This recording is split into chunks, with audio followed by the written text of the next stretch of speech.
Let me help you recondition your mind for the success that has always been waiting for you. You are about to learn a principle so simple yet so powerful that it can alter your destiny. You are not meant for ordinary results. The moment you understand this truth, your life will shift. Through daily repetition and focused visualization, these ideas take root in the subconscious. From there, they shape decisions, attract favorable circumstances, and open the path to prosperity. So let us begin. Every person who wins in any undertaking must be willing to burn his ships and cut all sources of retreat. Only by so doing can one be sure of maintaining that state of mind known as a burning desire to win, essential to success. Every human being who reaches the age of understanding of the purpose of money wishes for it. Wishing will not bring riches, but desiring riches with a state of mind that becomes an obsession, then planning definite ways and means to acquire riches, and backing those plans with persistence which does not recognize failure, will bring riches.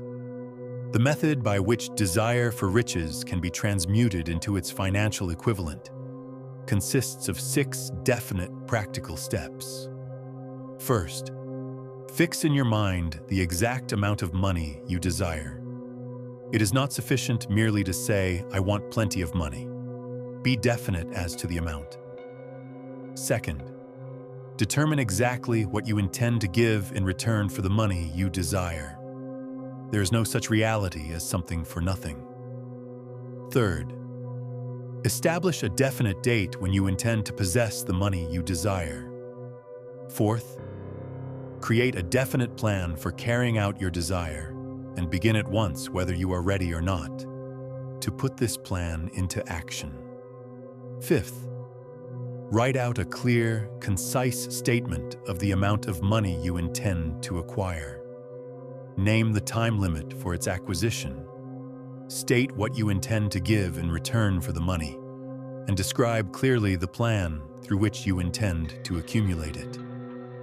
Sixth, read your written statement aloud, twice daily, once just before retiring at night, and once after arising in the morning. As you read, see and feel and believe yourself already in possession of the money. It is important that you follow the instructions described in these 6 steps. It is especially important that you observe and follow the instructions in the 6th paragraph. You may complain that it is impossible for you to see yourself in possession of money before you actually have it. Here is where a burning desire will come to your aid. If you truly desire money so keenly that your desire is an obsession, you will have no difficulty in convincing yourself that you will acquire it. The object is to want money and to become so determined to have it that you convince yourself you will have it. Only those who become money conscious ever accumulate great riches. Money consciousness means that the mind has become so thoroughly saturated with the desire for money that one can see oneself already in possession of it. To the uninitiated, who has not been schooled in the working principles of the human mind, these instructions may appear impractical. It may be helpful to all who fail to recognize the soundness of the 6 steps, to know that the information they convey was received from Andrew Carnegie, who began as an ordinary laborer in the steel mills, but managed, despite his humble beginning, to make these principles yield him a fortune of considerably more than $100 million. The successful application of these 6 steps does call for sufficient imagination to enable one to see and to understand that accumulation of money cannot be left to chance, good fortune, and luck. One must realize that all who have accumulated great fortunes first did a certain amount of dreaming, hoping, wishing, desiring, and planning before they acquired money. You may as well know right here that you can never have riches in great quantities unless you can work yourself into a white heat of desire for money and actually believe you will possess it. If you do not see great riches in your imagination, you will never see them in your bank balance. We who are in this race for riches should be encouraged to know that this changed world in which we live is demanding new ideas, new ways of doing things, new leaders, new inventions, new methods of teaching, new methods of marketing, new books, new literature, new features for the radio, new ideas for moving pictures. Back of all this demand for new and better things, there is one quality which one must possess to win, and that is definiteness of purpose, the knowledge of what one wants, and a burning desire to possess it. We who desire to accumulate riches should remember the real leaders of the world always have been men who harnessed and put into practical use the intangible, unseen forces of unborn opportunity, and have converted those forces, or impulses of thought, into skyscrapers, cities, factories, airplanes, automobiles, and every form of convenience that makes life more pleasant. Tolerance and an open mind are practical necessities of the dreamer of today. Those who are afraid of new ideas are doomed before they start. Never has there been a time more favorable to pioneers than the present. True, there is no wild and woolly West to be conquered, as in the days of the covered wagon. But there is a vast business, financial, and industrial world to be remolded and redirected along new and better lines. In planning to acquire your share of the riches, let no one influence you to scorn the dreamer. To win the big stakes in this changed world, you must catch the spirit of the great pioneers of the past, whose dreams have given to civilization all that it has of value, the spirit which serves as the lifeblood of our own country, your opportunity and mine to develop and market our talents. Success requires no apologies. Failure permits no alibis.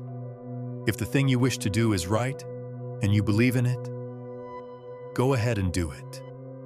Put your dream across, and never mind what they say if you meet with temporary defeat, for they, perhaps, do not know that every failure brings with it the seed of an equivalent success. The world has become accustomed to new discoveries. Nay, it has shown a willingness to reward the dreamer who gives the world a new idea. The greatest achievement was, at first, and for a time, but a dream. The oak sleeps in the acorn. The bird waits in the egg, and in the highest vision of the soul, a waking angel stirs. Dreams are the seedlings of reality. Awake, arise, and assert yourself, you dreamers of the world. Your star is now in the ascendancy. The world depression brought the opportunity you have been waiting for. It taught people humility, tolerance, and open-mindedness. The world is filled with an abundance of opportunity which the dreamers of the past never knew. A burning desire to be and to do is the starting point from which the dreamer must take off. Dreams are not born of indifference, laziness, or lack of ambition. You have known disappointment. You have faced defeat in the darkest days of your life. You have felt the great heart within you crushed, yet still beating. Take courage, for these experiences have tempered the spiritual metal of which you are made. They are assets of incomparable value. Remember, too, that all who succeed in life get off to a bad start and pass through many heartbreaking struggles before they arrive. The turning point in the lives of those who succeed usually comes at the moment of some crisis through which they are introduced to their other selves. There is a difference between wishing for a thing and being ready to receive it. No one is ready for a thing until he believes he can acquire it. The state of mind must be belief, not mere hope or wish. Open-mindedness is essential for belief. Closed minds do not inspire faith, courage, and belief. Remember, no more effort is required to aim high in life, to demand abundance and prosperity than is required to accept misery and poverty. There are millions of people who believe themselves doomed to poverty and failure because of some strange force over which they believe they have no control. They are the creators of their own misfortunes because of this negative belief, which is picked up by the subconscious mind and translated into its physical equivalent. This is an appropriate place at which to suggest again that you may benefit by passing on to your subconscious mind any desire which you wish translated into its physical or monetary equivalent in a state of expectancy or belief that the transmutation will actually take place. Your belief or faith is the element which determines the action of your subconscious mind. To make this deceit more realistic, conduct yourself just as you would if you were already in possession of the material thing which you are demanding when you call upon your subconscious mind. The subconscious mind will transmute into its physical equivalent by the most direct and practical media available. Any order which is given to it in a state of belief or faith that the order will be carried out. Surely enough has been stated to give a starting point from which one may, through experiment and practice, acquire the ability to mix faith with any order given to the subconscious mind. Perfection will come through practice. It cannot come by merely reading instructions. If it be true that one may become a criminal by association with crime, and this is a known fact, it is equally true that one may develop faith by voluntarily suggesting to the subconscious mind that one has faith. The mind comes, finally, to take on the nature of the influences which dominate it. Understand this truth, and you will know why it is essential for you to encourage the positive emotions as dominating forces of your mind, and discourage and eliminate negative emotions. A mind dominated by positive emotions becomes a favorable abode for the state of mind known as faith. A mind so dominated may, at will, give the subconscious mind instructions, which it will accept and act upon immediately. Have faith in yourself, faith in the infinite. Before we begin, you should be reminded again that faith is the eternal elixir which gives life, power, and action to the impulse of thought. The foregoing sentence is worth reading a second time, and a third, and a fourth. It is worth reading aloud. Faith is the starting point of all accumulation of riches. Faith is the basis of all miracles and all mysteries which cannot be analyzed by the rules of science. Faith is the only known antidote for failure. Faith is the element, the chemical, which, when mixed with prayer, gives one direct communication with infinite intelligence. Faith is the element which transforms the ordinary vibration of thought, created by the finite mind of man, into the spiritual equivalent. Faith is the only agency through which the cosmic force of infinite intelligence can be harnessed and used by man. Every one of the foregoing statements is capable of proof. It is a well-known fact that one comes, finally, to believe whatever one repeats to oneself, whether the statement be true or false. If a man repeats a lie over and over, he will eventually accept the lie as truth. Moreover, he will believe it to be the truth. Every man is what he is because of the dominating thoughts which he permits to occupy his mind.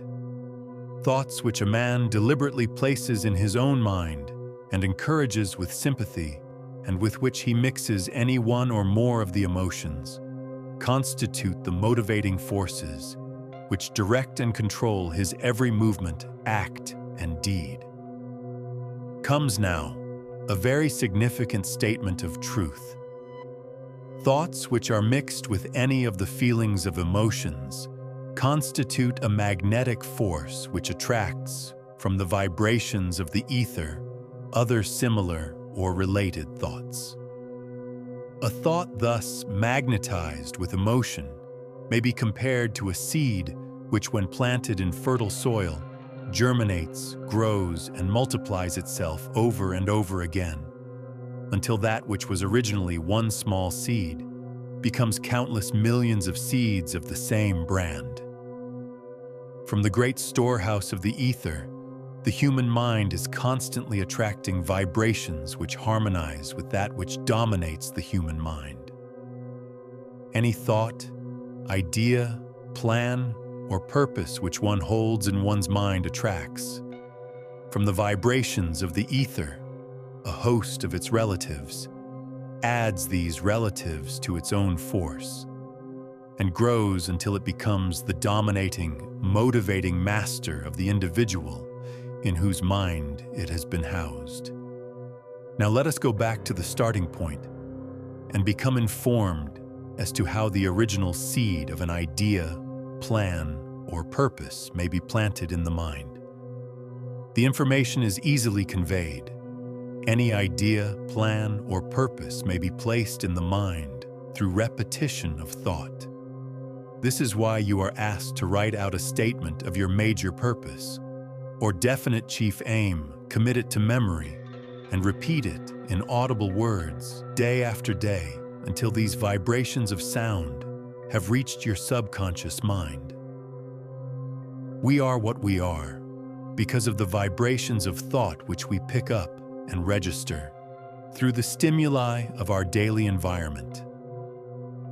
Resolve to throw off the influences of any unfortunate environment and to build your own life to order. Taking inventory of mental assets and liabilities, you will discover that your greatest weakness is lack of self-confidence. This handicap can be surmounted and timidity translated into courage through the aid of the principle of autosuggestion. The application of this principle may be made through a simple arrangement of positive thought impulses stated in writing, memorized, and repeated, until they become a part of the working equipment of the subconscious faculty of your mind. If you aim for abundance and are determined to become the best version of yourself, let me walk you through the powerful formula of unstoppable self-confidence, broken down into 5 major steps. First, I know that I have the ability to achieve the object of my definite purpose in life. Therefore, I demand of myself persistent, continuous action toward its attainment, and I here and now promise to render such action. Second, I realize the dominating thoughts of my mind will eventually reproduce themselves in outward physical action and gradually transform themselves into physical reality. Therefore, I will concentrate my thoughts for 30 minutes daily upon the task of thinking of the person I intend to become, thereby creating in my mind a clear mental picture of that person. Third, I know through the principle of autosuggestion, any desire that I persistently hold in my mind will eventually seek expression through some practical means of attaining the object back of it. Therefore, I will devote 10 minutes daily to demanding of myself the development of self-confidence. Fourth, I have clearly written down a description of my definite chief aim in life, and I will never stop trying. until I shall have developed sufficient self-confidence for its attainment. Fifth, I fully realize that no wealth or position can long endure unless built upon truth and justice. Therefore, I will engage in no transaction which does not benefit all whom it affects. I will succeed by attracting to myself the forces I wish to use and the cooperation of other people.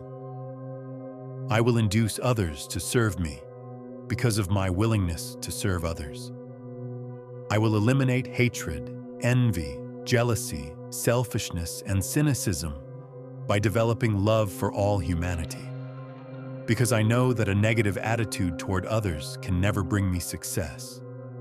I will cause others to believe in me, because I will believe in them and in myself. I will sign my name to this formula, commit it to memory, and repeat it aloud once a day, with full faith that it will gradually influence my thoughts and actions so that I will become a self-reliant and successful person. Back of this formula is a law of nature which no man has yet been able to explain. It has baffled the scientists of all ages. The psychologists have named this law autosuggestion and let it go at that. The name by which one calls this law is of little importance. The important fact about it is, it works for the glory and success of mankind, if it is used constructively. On the other hand, if used destructively, it will destroy just as readily. In this statement may be found a very significant truth, namely, that those who go down in defeat and end their lives in poverty, misery, and distress do so because of negative application of the principle of autosuggestion. The cause may be found in the fact that all impulses of thought have a tendency to clothe themselves in their physical equivalent. The subconscious mind, the chemical laboratory in which all thought impulses are combined and made ready for translation into physical reality, makes no distinction between constructive and destructive thought impulses. It works with the material we feed it, through our thought impulses. The subconscious mind will translate into reality a thought driven by fear just as readily as it will translate into reality a thought driven by courage or faith.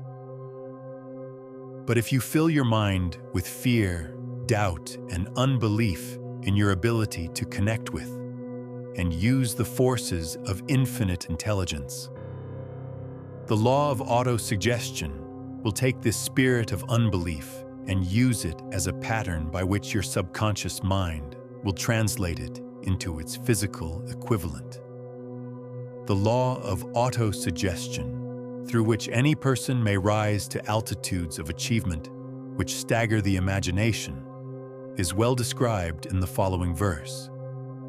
If you think you are beaten, you are.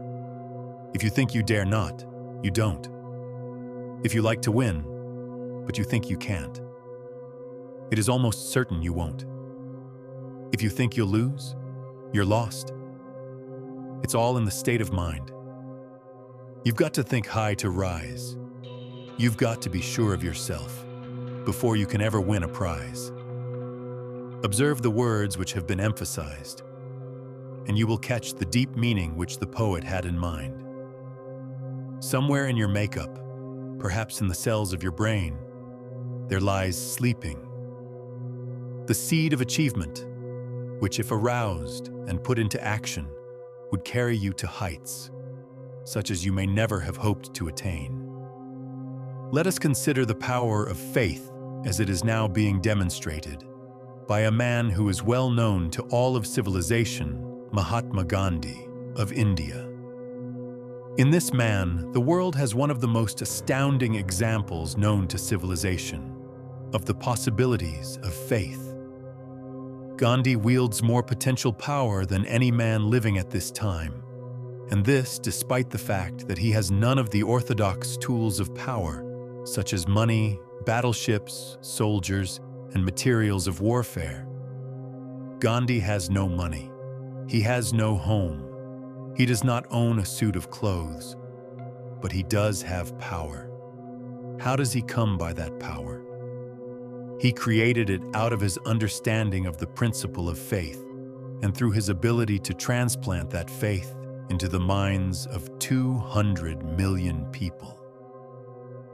Gandhi has accomplished, through the influence of faith, that which the strongest military power on earth could not and never will accomplish through soldiers and military equipment.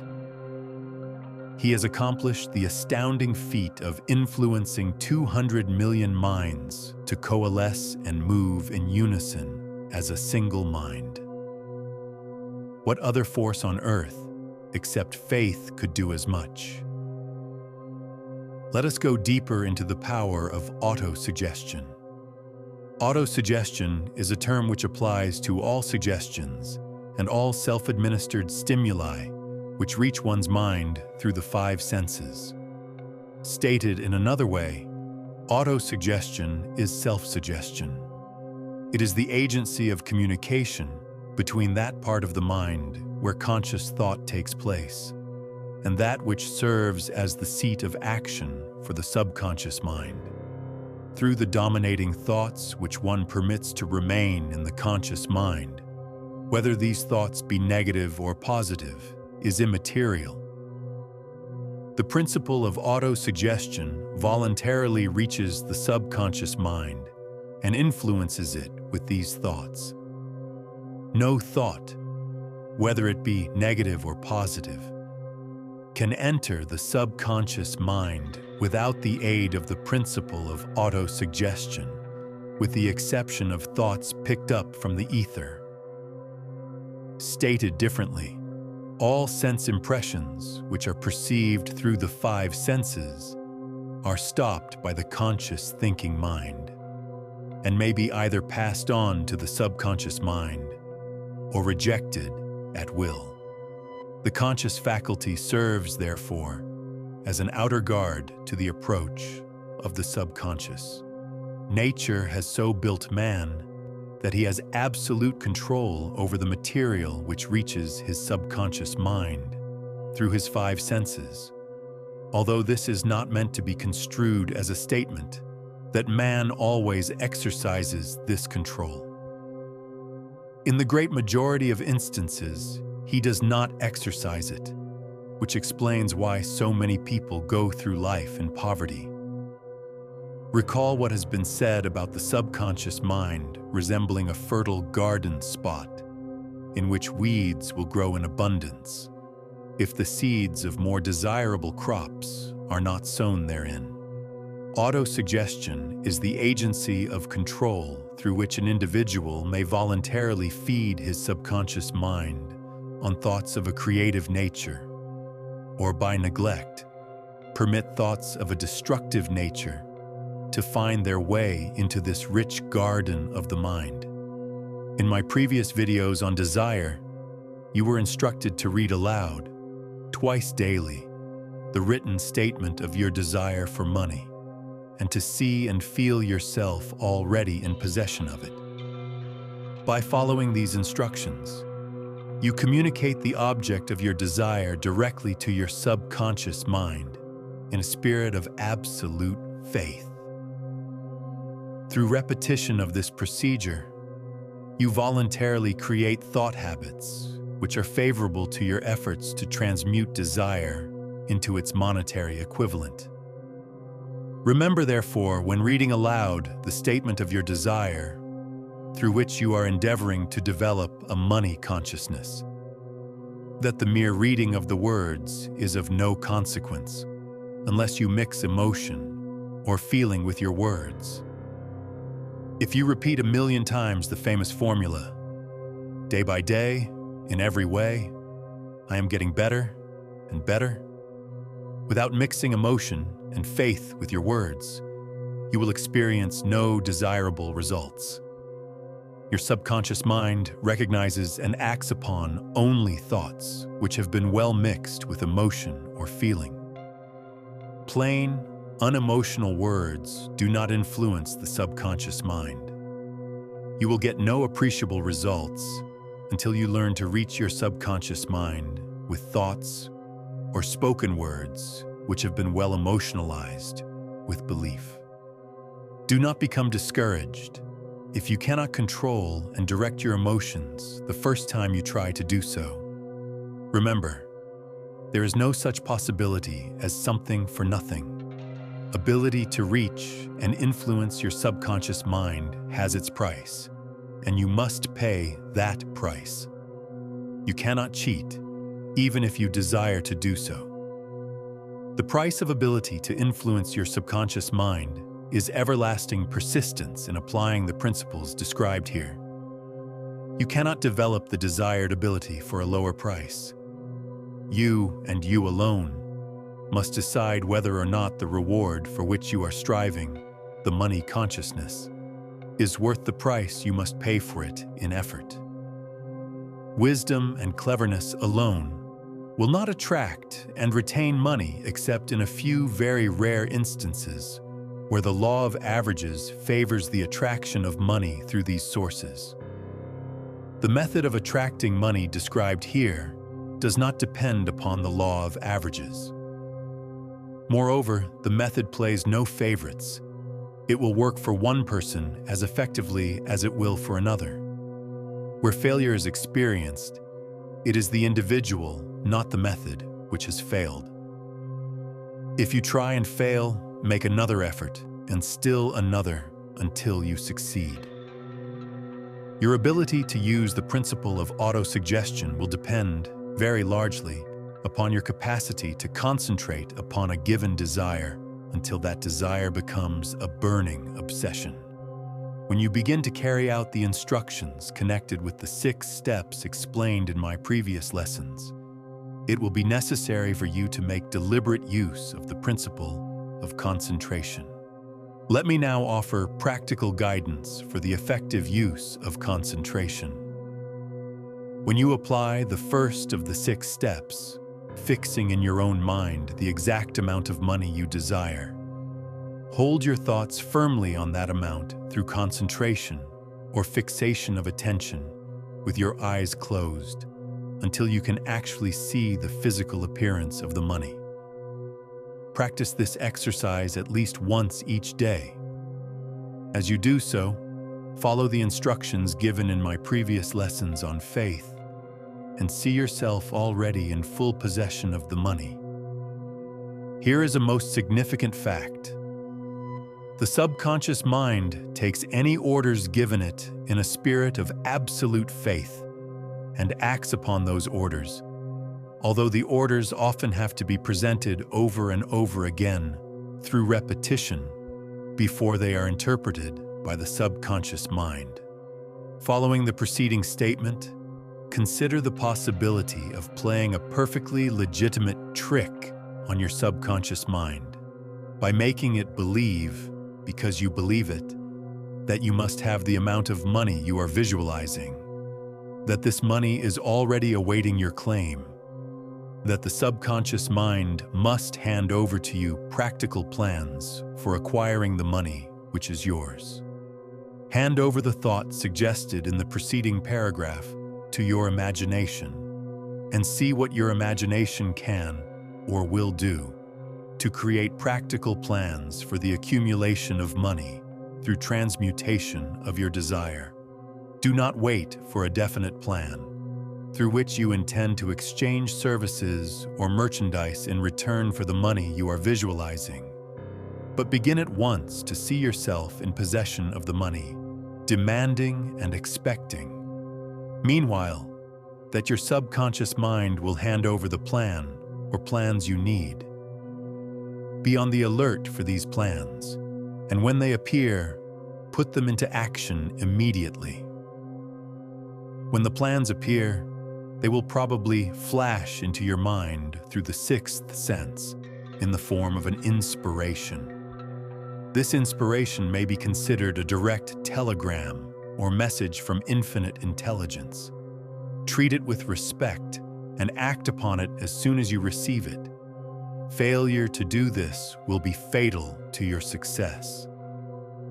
When visualizing the money you intend to accumulate with closed eyes, see yourself rendering the service or delivering the merchandise you intend to give in return for this money.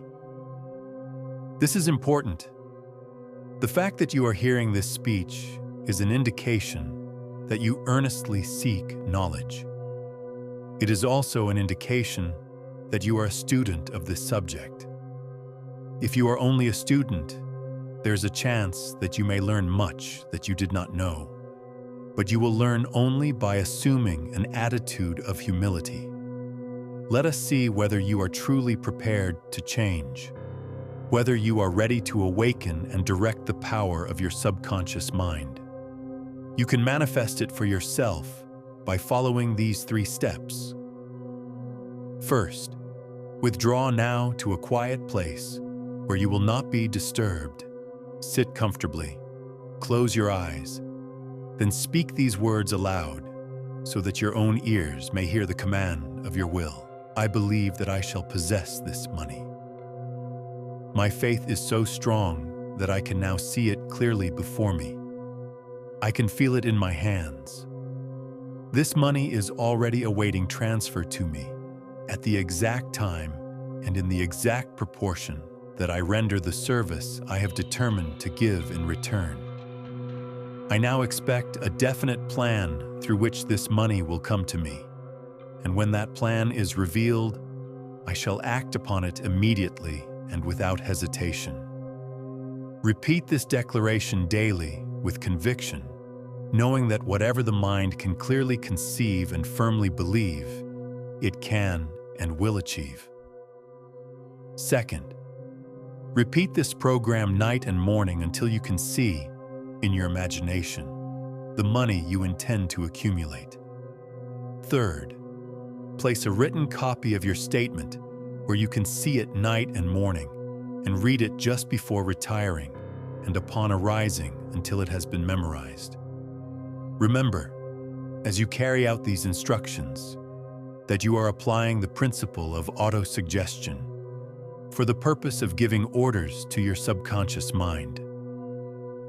Remember also that your subconscious mind will act only upon instructions which are emotionalized and handed over to it with feeling. Faith is the strongest and most productive of the emotions. These instructions may at first seem abstract. Do not let this disturb you. Follow the instructions, no matter how abstract or impractical they may, at first, appear to be. The time will soon come, if you do as you have been instructed, in spirit as well as in act, when a whole new universe of power will unfold to you. Skepticism, in connection with all new ideas, is characteristic of all human beings. But if you follow the instructions outlined, your skepticism will soon be replaced by belief, and this, in turn, will soon become crystallized into absolute faith. Then you will have arrived at the point where you may truly say, I am the master of my fate, I am the captain of my soul. Many philosophers have made the statement that man is the master of his own earthly destiny, but most of them have failed to say why he is the master. The reason that man may be the master of his own earthly status, and especially his financial status, is thoroughly explained in this chapter. Man may become the master of himself and of his environment because he has the power to influence his own subconscious mind and through it gain the cooperation of infinite intelligence. By staying, you have proven one thing. You are willing to endure discomfort in order to grow. That is how winners are formed. Now continue listening. There are 2 kinds of knowledge. One is general, the other is specialized. General knowledge, no matter how great in quantity or variety it may be, is of but little use in the accumulation of money. The faculties of the great universities possess, in the aggregate, practically every form of general knowledge known to civilization. Most of the professors have but little or no money. They specialize on teaching knowledge, but they do not specialize on the organization or the use of knowledge. Knowledge will not attract money unless it is organized and intelligently directed through practical plans of action to the definite end of accumulation of money. Lack of understanding of this fact has been the source of confusion to millions of people who falsely believe that knowledge is power. It is nothing of the sort. Knowledge is only potential power. It becomes power only when and if it is organized into definite plans of action and directed to a definite end. This missing link in all systems of education known to civilization today may be found in the failure of educational institutions to teach their students how to organize and use knowledge after they acquire it. An educated man is not necessarily one who has an abundance of general or specialized knowledge. An educated man is one who has so developed the faculties of his mind that he may acquire anything he wants, or its equivalent, without violating the rights of others. Before you can be sure of your ability to transmute desire into its monetary equivalent, you will require specialized knowledge of the service, merchandise, or profession which you intend to offer in return for fortune. The accumulation of great fortunes calls for power, and power is acquired through highly organized and intelligently directed specialized knowledge. But that knowledge does not necessarily have to be in the possession of the man who accumulates the fortune. Men sometimes go through life suffering from inferiority complexes because they are not men of education. The man who can organize and direct a mastermind group of men who possess knowledge useful in the accumulation of money is just as much a man of education as any man in the group. Remember this: if you suffer from a feeling of inferiority because your schooling has been limited, if you knew how powerful your mind truly is, you'd start building wealth in a completely different way. Wealth doesn't begin in your bank account. It begins in your thoughts. Successful men in all callings never stop acquiring specialized knowledge related to their major purpose, business, or profession. Those who are not successful usually make the mistake of believing that the knowledge-acquiring period ends when one finishes school. The truth is that schooling does but little more than to put one in the way of learning how to acquire practical knowledge. The person who stops studying merely because he has finished school is forever hopelessly doomed to mediocrity, no matter what may be his calling. The way of success is the way of continuous pursuit of knowledge. Anything acquired without effort and without cost is generally unappreciated, often discredited.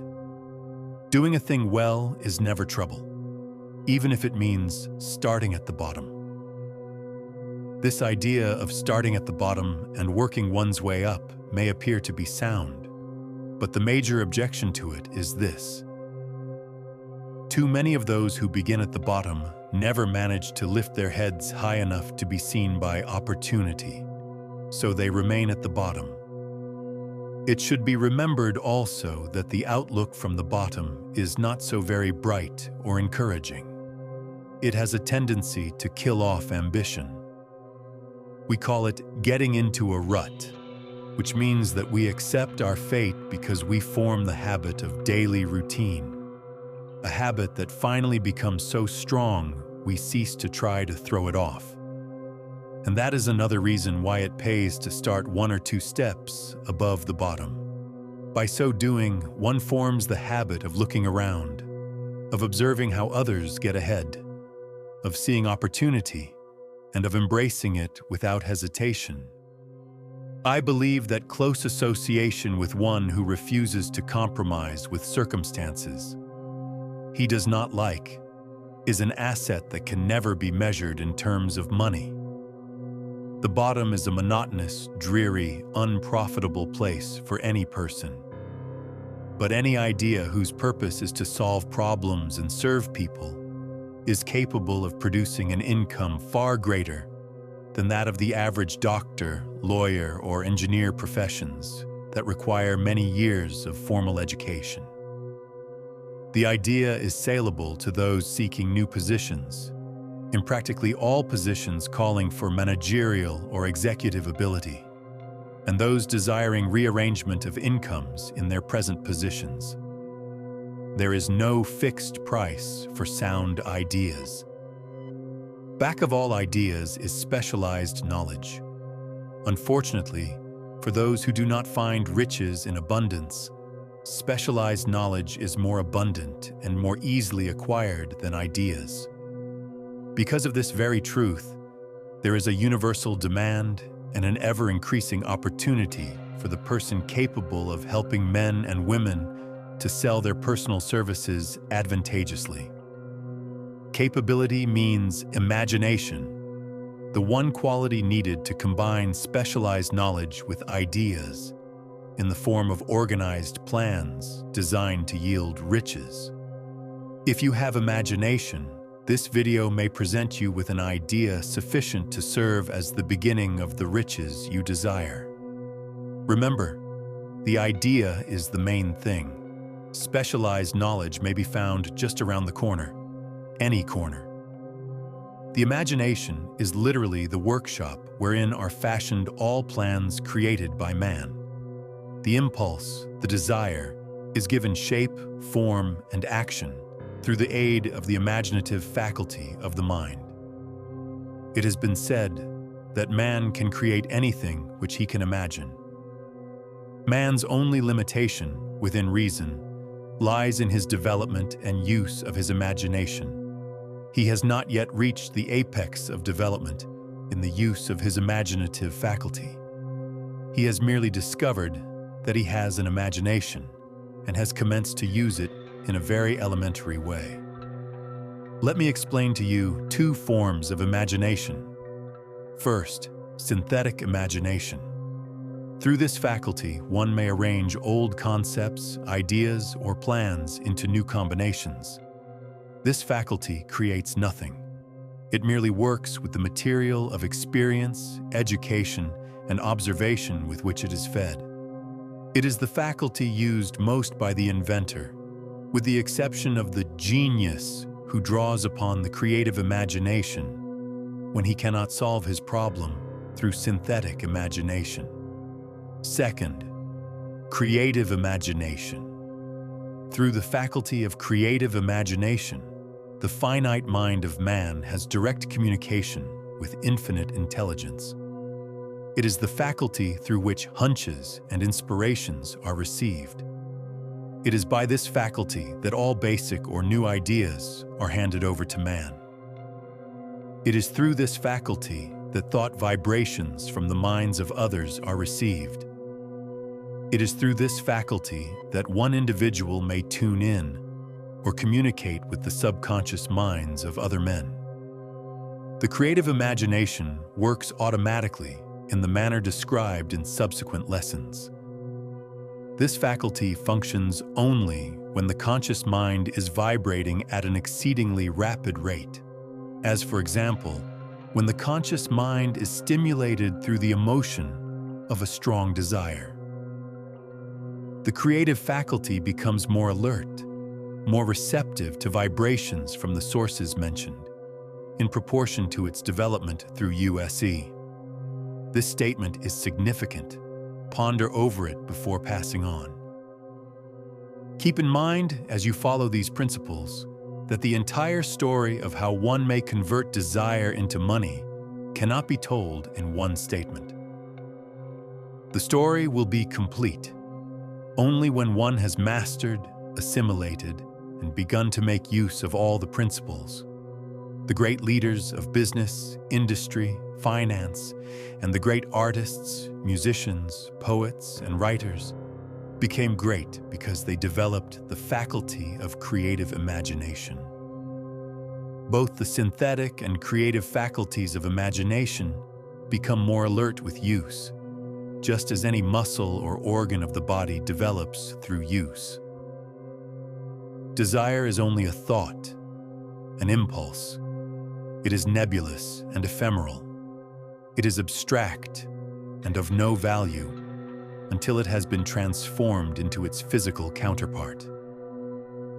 While the synthetic imagination is the one which will be used most frequently in the process of transforming the impulse of desire into money, you must keep in mind the fact that you may face circumstances and situations which demand use of the creative imagination as well. Your imaginative faculty may have become weak through inaction. It can be revived and made alert through USE. This faculty does not die, though it may become quiescent through lack of use.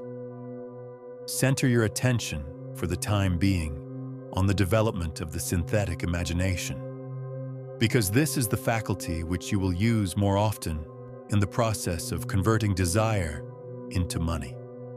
Transformation of the intangible impulse of desire into the tangible reality of money calls for the use of a plan or plans. These plans must be formed with the aid of the imagination and mainly with the synthetic faculty. Watch the entire video series through, then return to this lesson and begin at once to put your imagination to work on the creation of a plan or plans for the transformation of your desire into money. Detailed instructions for building such plans have been given throughout these lessons. Apply the instructions best suited to your needs and reduce your plan to writing if you have not already done so. The moment you complete this task, you will have definitely given concrete form to an intangible desire. The instant you commit your desire and a plan for its realization to writing, you have taken the first of a series of definite steps by which thought is converted into its physical equivalent. The earth on which you live, you, yourself, and every other material thing are the result of evolutionary change, through which microscopic bits of matter have been organized and arranged in an orderly fashion. Moreover, and this statement is of stupendous importance, this earth, every one of the billions of individual cells of your body, and every atom of matter began as an intangible form of energy. Desire is thought impulse. Thought impulses are forms of energy. When you begin with the thought impulse, desire to accumulate money, you are drafting into your service the same stuff that nature used in creating this earth and every material form in the universe, including the body and brain in which the thought impulses function. As far as science has been able to determine, the entire universe consists of but two elements, matter and energy. Through the combination of energy and matter has been created everything perceptible to man, from the largest star which floats in the heavens, down to and including man himself. You are now engaged in the task of trying to profit by nature's method. You are, sincerely and earnestly, we hope, trying to adapt yourself to nature's laws by endeavoring to convert desire into its physical or monetary equivalent. You can do it. It has been done before. You can build a fortune through the aid of laws which are immutable. But first, you must become familiar with these laws and learn to use them. Through repetition and by examining these principles from every conceivable angle, the secret behind every great fortune is revealed. Strange and paradoxical as it may seem, the secret is not a secret. Nature herself advertises it in the earth on which we live, the stars, the planets suspended within our view, in the elements above and around us, in every blade of grass, and every form of life within our vision. Nature advertises this secret in the terms of biology, in the conversion of a tiny cell, so small that it may be lost on the point of a pin, into the human being now reading this line. The conversion of desire into its physical equivalent is, certainly, no more miraculous. Do not be discouraged if you do not fully grasp everything at once. Unless you are already a long-time student of the mind, complete understanding will not come from a single viewing of this video. But you will, in time, make good progress. The principles which follow will open the way for understanding of imagination. Assimilate that which you understand as you listen to this philosophy for the first time. Then, when you rewatch and study it, you will discover that something has happened to clarify it and give you a broader understanding of the whole. Above all, do not stop or hesitate in your study of these principles. Go through this video series at least 3 times. By then, you will not want to stop. Every extraordinary success story begins with an inner decision to never return to ordinary thinking. What separates the wealthy from the unsuccessful is not luck. It is the consistency of their thoughts. Once you learn to command your thoughts, you will command your destiny. If you want to change your life, you must first master the thoughts that built your current one. The moment you realize your mind is your greatest asset, the pursuit of wealth becomes effortless. Every wealthy person you admire started with nothing but a thought. So can you. If you are one of those who believe that hard work and honesty alone will bring riches, perish the thought. It is not true. Riches, when they come in huge quantities, are never the result of hard work. Riches come, if they come at all, in response to definite demands, based upon the application of definite principles, and not by chance or luck. Generally speaking, an idea is an impulse of thought that impels action by an appeal to the imagination. All master salesmen know that ideas can be sold where merchandise cannot. Ordinary salesmen do not know this. That is why they are ordinary. As an example, a publisher of books which sell for $1 made a discovery that should be worth much to publishers generally.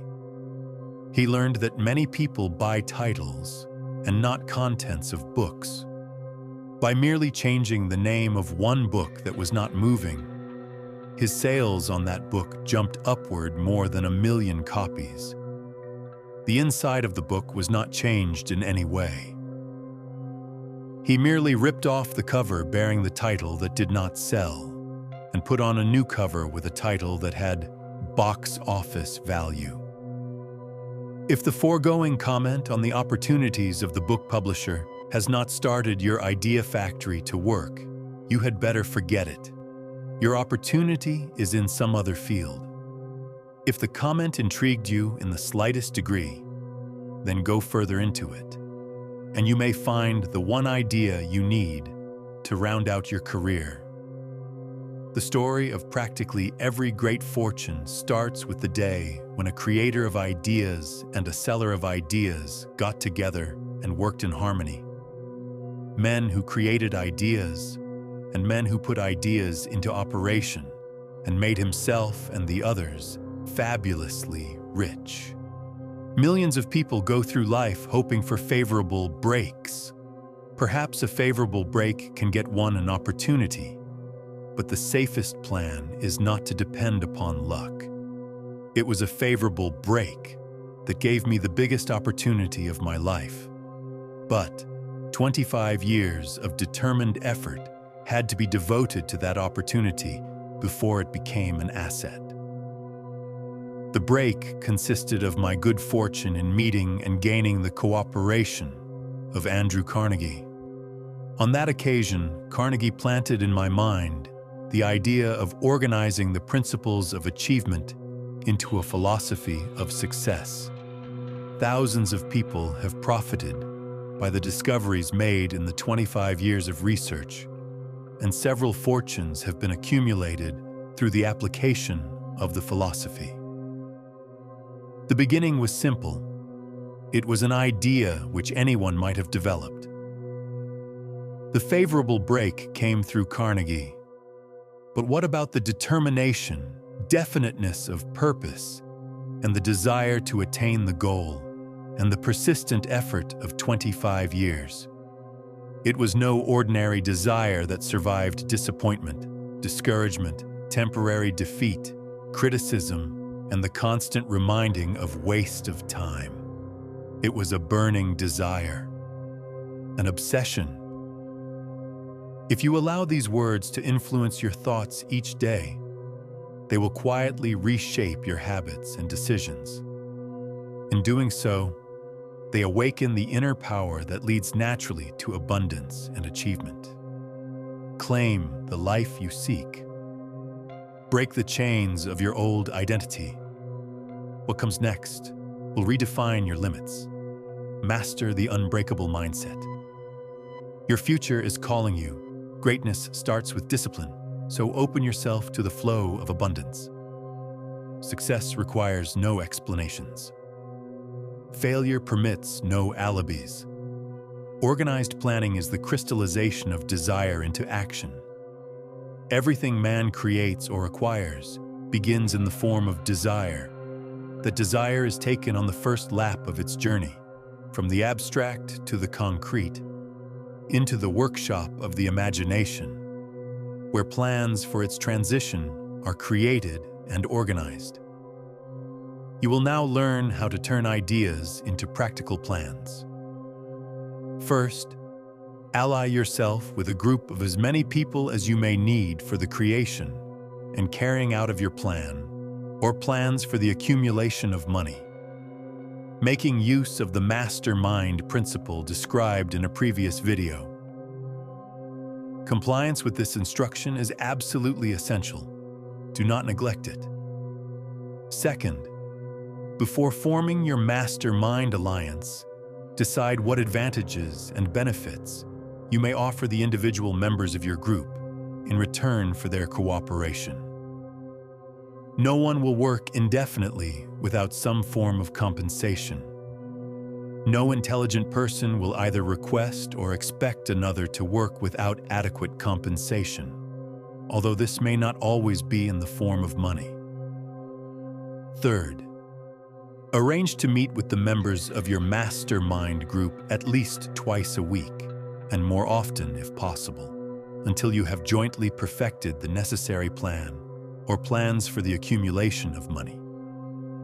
Fourth, maintain perfect harmony between yourself and every member of your mastermind group. If you fail to carry out this instruction to the letter, you may expect to meet with failure. The mastermind principle cannot obtain where perfect harmony does not prevail. Keep in mind these facts. Number 1, you are engaged in an undertaking of major importance to you.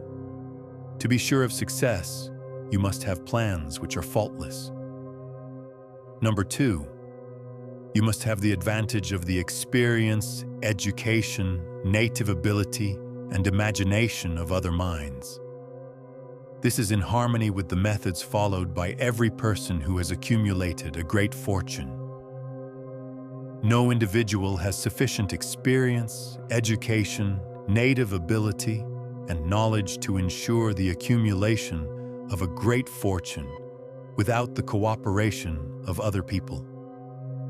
Every plan you adopt in your endeavor to accumulate wealth should be the joint creation of yourself and every other member of your mastermind group. You may originate your own plans, either in whole or in part, but see that those plans are checked and approved by the members of your mastermind alliance. If the first plan which you adopt does not work successfully, replace it with a new plan. If this new plan fails to work, replace it in turn with still another, and so on, until you find a plan which does work. Right here is the point at which the majority of men meet with failure because of their lack of persistence in creating new plans to take the place of those which fail. The most intelligent man living cannot succeed in accumulating money, nor in any other undertaking, without plans which are practical and workable. Just keep this fact in mind, and remember, when your plans fail, the temporary defeat is not permanent failure. It may only mean that your plans have not been sound. Build other plans. Start all over again. Thomas A. Edison failed 10,000 times before he perfected the incandescent electric light bulb. That is, he met with temporary defeat 10,000 times before his efforts were crowned with success. Temporary defeat should mean only one thing: the certain knowledge that there is something wrong with your plan. Millions of men go through life in misery and poverty because they lack a sound plan through which to accumulate a fortune. Henry Ford accumulated a fortune, not because of his superior mind, but because he adopted and followed a plan which proved to be sound. 1,000 men could be pointed out, each with a better education than Ford's, yet each of whom lives in poverty because he does not possess the right plan for the accumulation of money. Your achievement can be no greater than your plans are sound. That may seem to be an axiomatic statement, but it is true. No man is ever whipped until he quits in his own mind. This fact will be repeated many times because it is so easy to take the count at the first sign of defeat. James J. Hill met with temporary defeat when he first endeavored to raise the necessary capital to build a railroad from the east to the west. But he too turned defeat into victory through new plans. Henry Ford met with temporary defeat, not only at the beginning of his automobile career, but after he had gone far toward the top. He created new plans and went marching on to financial victory. We see men who have accumulated great fortunes, but we often recognize only their triumph, overlooking the temporary defeats which they had to surmount before arriving. No follower of this philosophy can reasonably expect to accumulate a fortune without experiencing temporary defeat. When defeat comes, accept it as a signal that your plans are not sound. Rebuild those plans and set sail once more toward your coveted goal. If you give up before your goal has been reached, you are a quitter. A quitter never wins, and a winner never quits. Lift this sentence out. Write it on a piece of paper in letters an inch high, and place it where you will see it every night before you go to sleep, and every morning before you go to work. When you begin to select members for your mastermind group, endeavor to select those who do not take defeat seriously. Some people foolishly believe that only money can make money. This is not true. Desire, transmuted into its monetary equivalent, through the principles laid down here, is the agency through which money is made. Money of itself is nothing but inert matter. It cannot move, think, or talk, but it can hear when a man who desires it calls it to come. The following information will be of practical help to any person having any form of personal services to market, but it will be of priceless benefit to those who aspire to leadership in their chosen occupations. Intelligent planning is essential for success in any undertaking designed to accumulate riches. Here will be found detailed instructions to those who must begin the accumulation of riches by selling personal services. It should be encouraging to know that practically all the great fortunes began in the form of compensation for personal services or from the sale of ideas. What else, except ideas and personal services, Would one not possessed of property have to give in return for riches? Broadly speaking, there are two types of people in the world. One type is known as leaders and the other as followers. Decide at the outset whether you intend to become a leader in your chosen calling or remain a follower. The difference in compensation is vast. The follower cannot reasonably expect the compensation to which a leader is entitled, although many followers make the mistake of expecting such pay. It is no disgrace to be a follower. On the other hand, it is no credit to remain a follower. Most great leaders began in the capacity of followers. They became great leaders because they were intelligent followers. With few exceptions, the man who cannot follow a leader intelligently cannot become an efficient leader. The man who can follow a leader most efficiently is usually the man who develops into leadership most rapidly. An intelligent follower has many advantages, among them the opportunity to acquire knowledge from his leader. The following are important factors of leadership. 1. Unwavering courage, based upon knowledge of self and of one's occupation. No follower wishes to be dominated by a leader who lacks self-confidence and courage. No intelligent follower will be dominated by such a leader very long. 2. Self-control. The man who cannot control himself can never control others.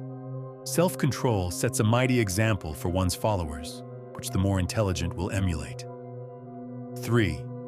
A keen sense of justice. Without a sense of fairness and justice, no leader can command and retain the respect of his followers. 4. Definiteness of decision.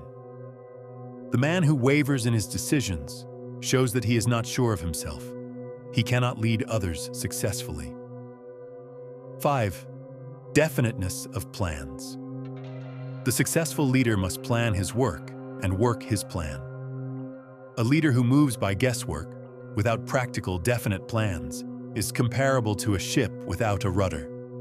Sooner or later, he will land on the rocks. 6. The habit of doing more than paid for. One of the penalties of leadership is the necessity of willingness, upon the part of the leader, to do more than he requires of his followers. 7. A pleasing personality. No slovenly, careless person can become a successful leader. Leadership calls for respect. Followers will not respect a leader who does not grade high on all of the factors of a pleasing personality. 8. Sympathy and understanding. The successful leader must be in sympathy with his followers. Moreover, he must understand them and their problems. 9. Mastery of detail. Successful leadership calls for mastery of details of the leader's position. 10. Willingness to assume full responsibility.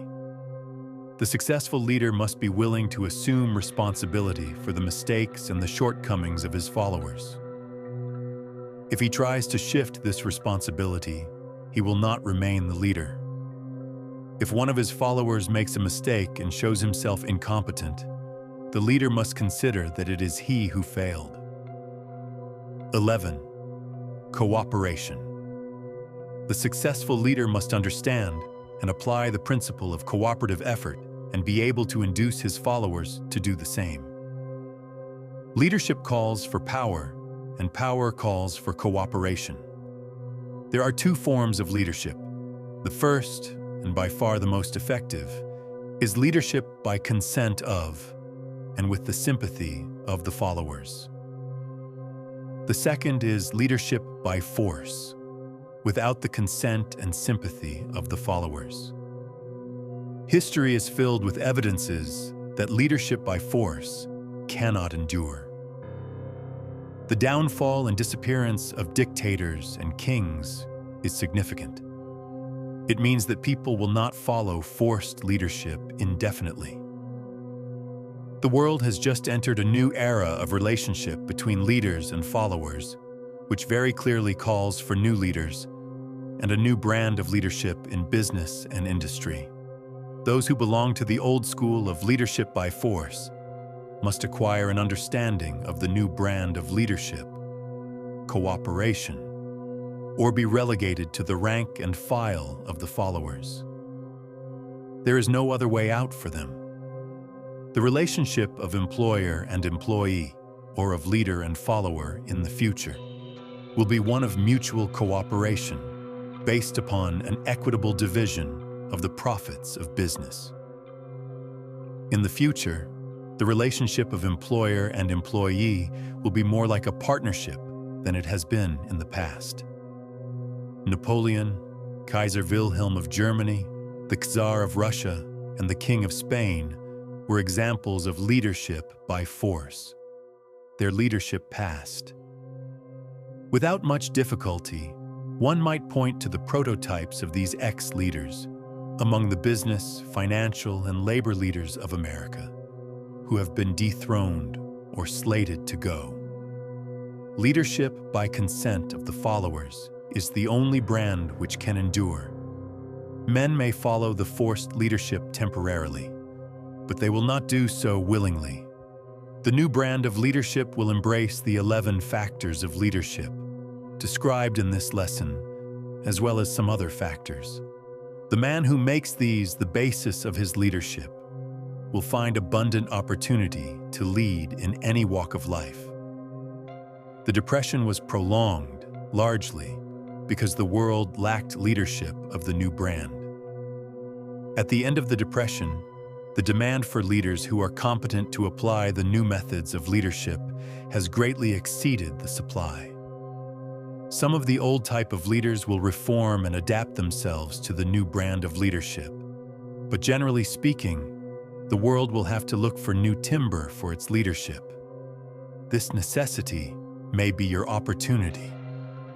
We come now to the major faults of leaders who fail, because it is just as essential to know what not to do as it is to know what to do. So let me explain the 10 major causes of failure in leadership. First, inability to organize details. Efficient leadership calls for ability to organize and to master details. No genuine leader is ever too busy to do anything which may be required of him in his capacity as leader. When a man, whether he is a leader or follower, admits that he is too busy to change his plans or to give attention to any emergency, he admits his inefficiency. The successful leader must be the master of all details connected with his position. That means, of course, that he must acquire the habit of relegating details to capable lieutenants. Second, unwillingness to render humble service. Truly great leaders are willing, when occasion demands, to perform any sort of labor which they would ask another to perform. The greatest among ye shall be the servant of all is a truth which all able leaders observe and respect. Third, expectation of pay for what they know instead of what they do with that which they know. The world does not pay men for that which they know. It pays them for what they do or induce others to do. Fourth, fear of competition from followers. The leader who fears that one of his followers may take his position is practically sure to realize that fear sooner or later.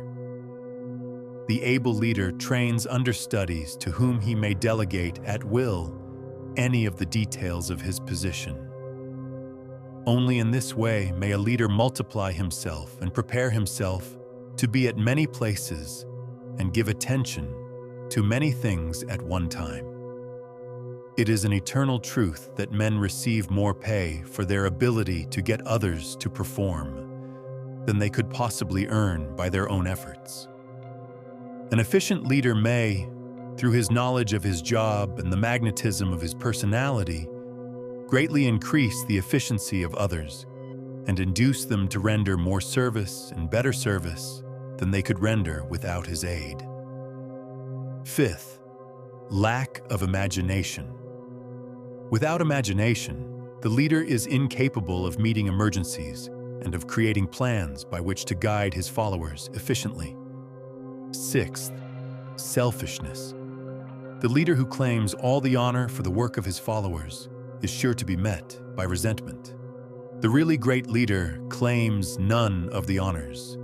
He is contented to see the honors, when there are any, go to his followers, because he knows that most men will work harder for commendation and recognition than they will for money alone. Seventh, intemperance. Followers do not respect an intemperate leader. Moreover, intemperance in any of its various forms destroys the endurance and the vitality of all who indulge in it. Eighth, disloyalty. Perhaps this should have come at the head of the list. The leader who is not loyal to his trust and to his associates, those above him and those below him, cannot long maintain his leadership. Disloyalty marks one as being less than the dust of the earth and brings down on one's head the contempt he deserves. Lack of loyalty is one of the major causes of failure in every walk of life. Ninth, emphasis of the authority of leadership.